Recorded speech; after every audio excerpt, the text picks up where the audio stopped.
কি গো তুমি বলো না, আমি নাকি কিছু পারি না। আজকে আমি পুরো রেডি হয়ে এসেছি। বলো কি প্রশ্ন করবে, যা বলবে তার পুরো ফাটফাট উত্তর দিয়ে দেবো। বলো।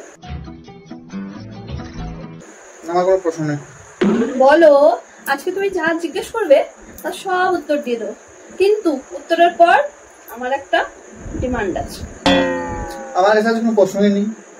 বলো না, বললাম আমি সব রেডি করে এসেছি। বলো। আমার কোনো প্রশ্নই নেই। কিছু তো বলো, কিছু তো বলো, কিছু বলো। প্রশ্ন করবো? রেডি? ঠিক আছে, तो चलिए शुरू करते हैं।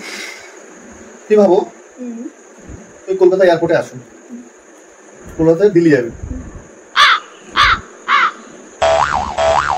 যাচ্ছ এরপরে প্লেন উঠছো, যাওয়ার সময় প্লেন 90 মিনিট নিল, কলকাতা থেকে দিল্লি 90 মিনিট নিল, দিল্লি নেমে গেল। ও রিটার্ন ফ্লাইট হচ্ছে,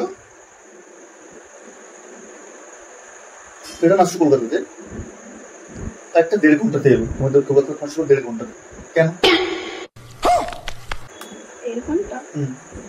যাওয়ার সময় তুমি 90 মিনিট চলে গেছিলে, ওরা দিল্লি নামিয়ে দিয়েছিল। হ্যাঁ, কলকাতা থেকে দিল্লি।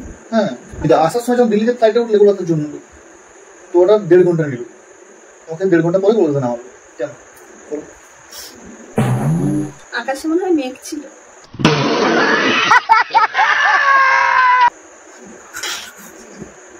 না, আমি আশাই করছিলাম তোর কাছে এরকম কিছু উত্তর হয়নি।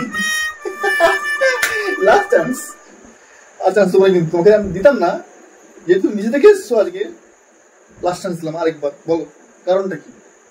তো বললাম আকাশে মেঘ ছিল, ধীরে ধীরে আসছিল, রেস্ট। আমি বললাম না, বলুন তো। ফাঁকা কোথাও হল্ট করেছিল, ভায়া হয়ে এসেছে।